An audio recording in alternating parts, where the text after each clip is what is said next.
मला असं वाटलं की या सगळ्या रथी महारथींनी ज्यांच्याबद्दल आपण गेले 2.5-3 तास बोलतो आहोत, ज्यांचे सूर ऐकतो आहोत, ज्यांचे शब्द ऐकतो आहोत, त्यांनी त्यांच्या एका जन्मात जेवढं काम करून ठेवलंय ते समजून घेण्यासाठी आम्हाला आमचे 100 जन्म सुद्धा अपुरे पडणार आहेत. म्हणून ह्या कार्यक्रमाचं नाव आहे शतजन्म शोधताना. बघा, आपण आज अशा काळात वावरतो आहोत की एखादं गाणं, एखादी कविता ऐकण्यासाठी क्षणभर रेंगाळावं अशी आसपासची परिस्थितीच नाहीये.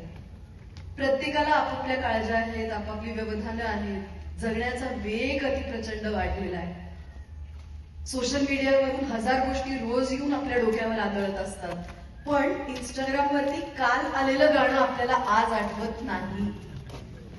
आणि ही गाणी मात्र 100 वर्षांपेक्षा जास्त काळाचा प्रवास करूनच आपल्या सोबत उरली. ती कशा पाहिजे? काय कारण असेल? विचार करताना लक्षात आलं की या कलाकारांची मातब्बरी काय आहे. उत्तर फार सोपं आहे. व्हायरल होणं सोपं आहे, अभिजात होणं फार कठीण आहे.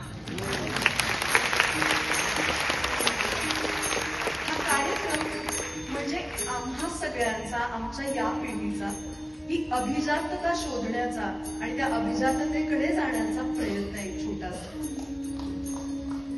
आपल्या आसपासचं जग इतकं विचित्र झालंय, इतका कोलाहल, इतका लखलखाट, सतत इतकं डोळ्यांवरती येऊन आदळत असतं. कविवारी कुसुमाग्रजांच्या फार सुंदर 4 ओळी आहेत.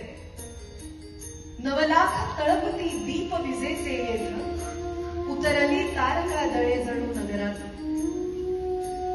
9 लाख तळपती दीप विजेचे येथ, उतरली तारका दळे जणू नगरात. आणि स्मरते आणिक व्याकुळ करते तेव्हा, परिस्मरते आणिक करते व्याकुळ केव्हा, त्या माझ घरातील मंद दिव्याची वाट. या सगळ्या गाण्यांना, या सगळ्या शब्दांना त्या माझघरामधल्या मंद दिव्याच्या समयीचं तेज आहे.